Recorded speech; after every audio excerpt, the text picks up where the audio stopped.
In our quest to find some of the best axe sharpening pucks on the market, we got the DDF Iohef. Sounds like they just wrote some gibberish on the box. Yeah, no idea. I guess it's DDF Iohef. I don't know. But you guys are going to want to stick around and watch this video because we're going to sharpen 2 axes with it. And the reason why you're going to want to watch this is because this thing is extremely cheap and it got awesome reviews on Amazon, like over 3,000. So let's put it to the test. And I'm going to tell you guys at the end of the video if it's worth buying or not, if it's worth your time. So let's waste my time. Let's waste Dave's time so you don't have to waste yours. The DDF Iohef. Please stop trying to say it. Just watch the video. This is some weird stuff. I don't know what it is about these companies on Amazon putting these weird names on here that we can't even pronounce. DDF Iohef. Iohef. Use a damn regular name.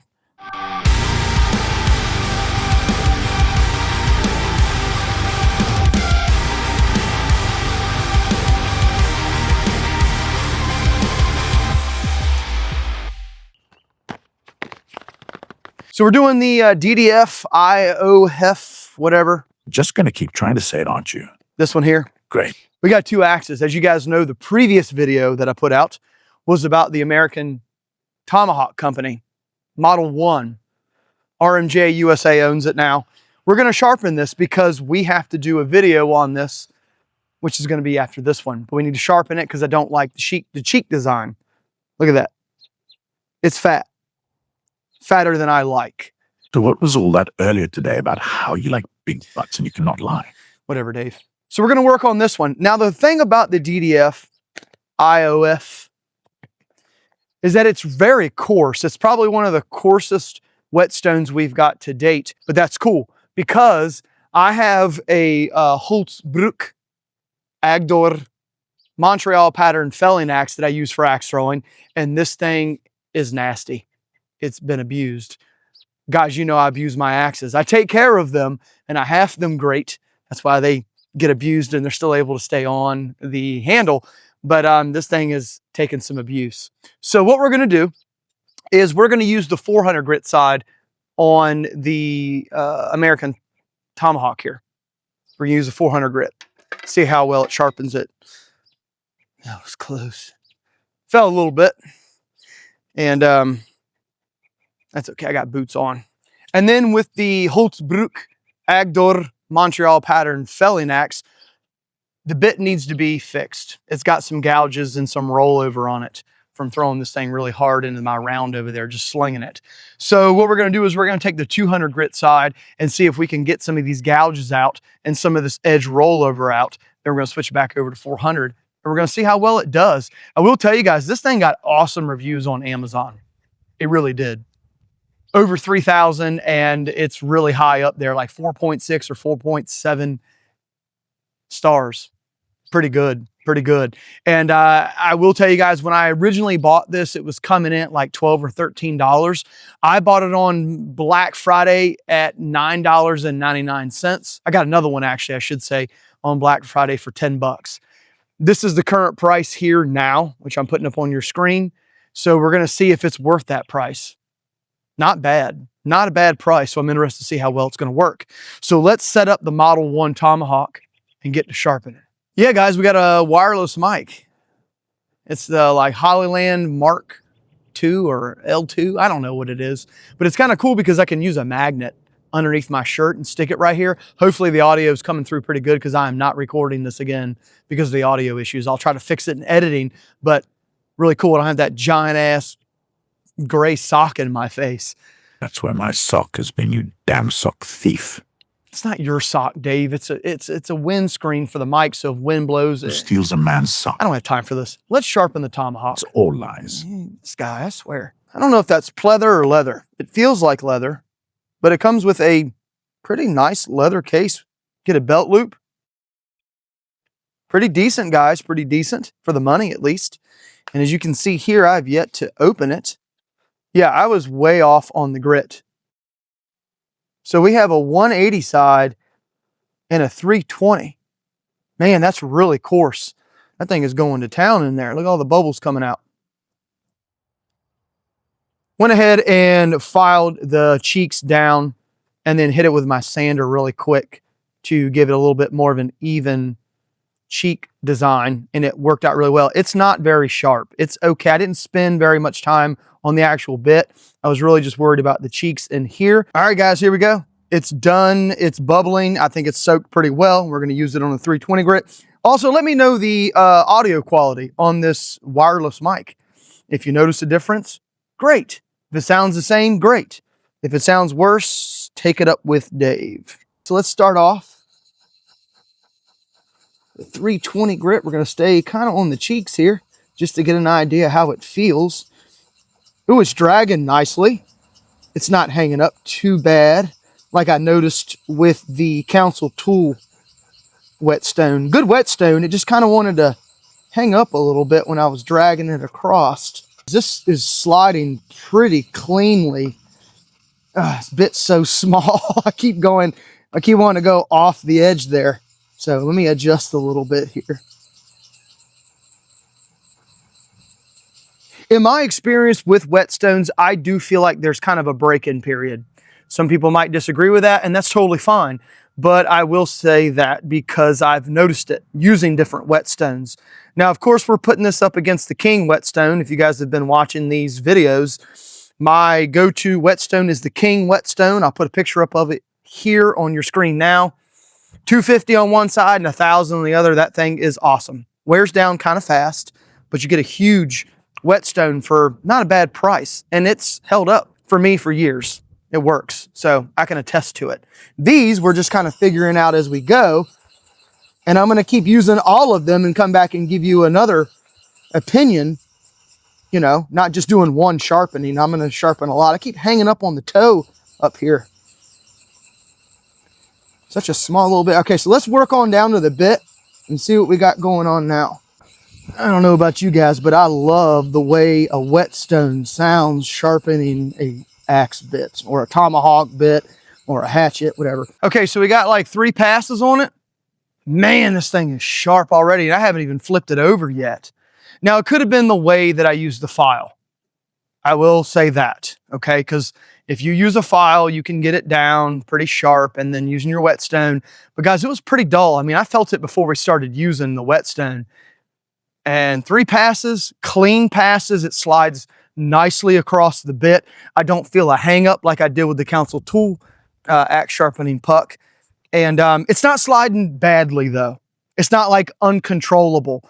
It's sliding nicely to where when you want it to move, it'll move. So let's go ahead and flip it over. I think I'm done here. Yeah, I mean, we're pretty sharp. Let me flip it over, do it on the other side, and then I'll come back and tell you guys what I think about the 320 grit side on this tomahawk and see how well it sharpened it. So what's our American Tomahawk Model One look like after using the DDF Iohef, whatever you want to call it, whetstone? Oh, she's sharp. She's real sharp. Just using that 320 grit side, guys, it got it very sharp, just as sharp as my King. So it did really well. As you can see here, very controllable. And I'll show you here where you can see where I didn't go up very high at all. It was very controllable. It worked really well. I wasn't dancing around. I was able to stay on the cheeks, even though this thing's so small. Stayed on the cheeks and then stayed on the bit.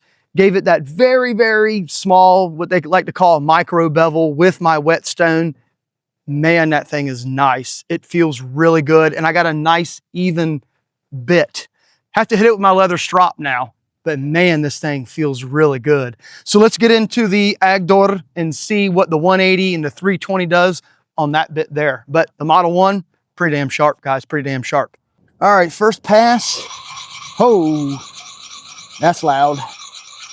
We're going to work on the cheeks a little bit here and see what we can do with them. Stay away from the bit for the moment. So the 180 side, 2 or 3 passes on the Agdor axe here, did really well. It thinned the cheeks down a little bit. It drug across here really nicely still at 180. I thought I would hang up a little bit, but I didn't. So it worked out really well. So now what we're going to do is we're going to move down to the bit with the 180, get the gouges out, and then we'll flip over and see what the 320's got to offer. So what do I think? Let's look at it. I had 3 passes with it. Going pretty quick. I wasn't staying on it too long. Get off. Get off. We had a big chip right there, but it looks like it's moved over. I should be able to finish it off on the other side. Pretty daggone good, guys. Pretty daggone good. Let's check it. I mean, it's really sharp already. And I haven't even switched over to the 320, so you see my fingers kind of dragging on it there. Not bad. Not bad at all. So we're back over and we're going to use the 320 grit side. I did the other side on 180. Guys, I can feel a burr all the way across here. Just initial impressions of the 180 grit on both sides. I'm highly impressed. Highly impressed. It worked really well. Normally, guys, I would use a file, but for testing the whetstone, I wanted to use it as I would use a file and see if it worked. It did, and I didn't even spend that much time on it, which is crazy.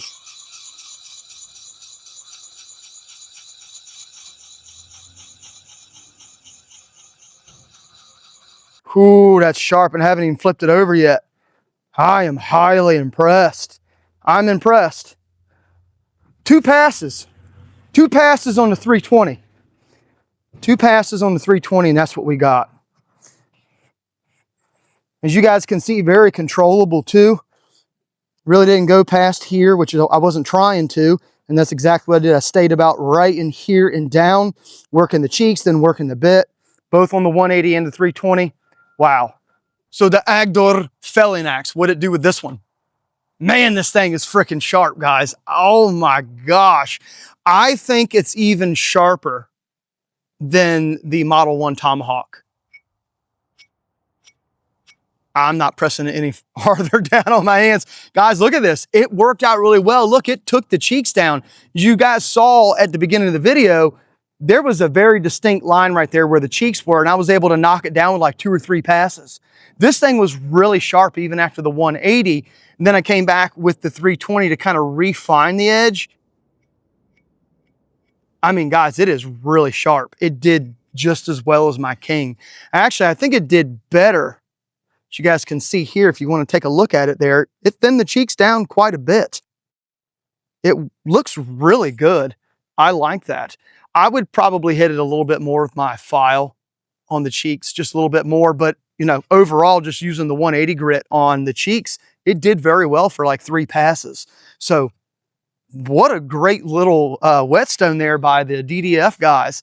And this Holzbrück Agdor Montreal pattern felling axe is ready to do some throwing. So overall impressions of the DDF Iohef, whatever you want to call it, whetstone. Guys, you can't beat this thing. I'm just being honest. It worked really well. It was just as good as my King. It really was. And I'm really impressed how well the 180 did. I know it's 180 grit and it's very coarse, but for the Holzbrück, it took the cheeks down very fast. If you want to spend a little bit more time on it, you could. And you could get the cheeks down really quick with this 180, flip it over to 320 and get it razor sharp. You really can. Carrying case, nicely done. The stitching's nicely done. I mean, not bad at all. It worked out. It worked out really well. Now, the pros of this thing, it works really well on both sides. I didn't have any hang up. It wasn't dragging on the steel when I was trying to work on the cheeks or the bit. It flowed smoothly like my King does. It really did. The 180 grit took the bit down really fast and the cheeks down really fast. The 320 grit kind of honed in the edge really well. So if you had something that was kind of dull, you would just need the 320 and it would sharpen it up very fast. So that's really cool. 2 things that I noticed, if you want to call them cons, you can. Number 1, the way they made the whetstone is a little uneven. It's a little wavy. If you care about that, I don't. As you can see there, it's a little wavy. Some people care, some people don't. Also, the second thing that I noticed too is that after this thing was put into the water and soaked for a while, it's significantly heavier than it was before I soaked it. And it's a lot heavier than my King or the Council tool. So there is that. That's the only 2 cons really that I could find with this whetstone. But overall, guys, what a great buy for the price and the quality. It's there, in my opinion, at least in these 2 axes. Of course, we'll have to sharpen more axes, and I'll come back and give you guys more of a detailed update as I sharpen more, but first impressions, it's totally worth the money. I will say this though. One other thing that I noticed when I was sharpening both is that you're not going to get some really polished edge with the DDF. You're talking 180 and 320, where the King will go all the way up to 1,000.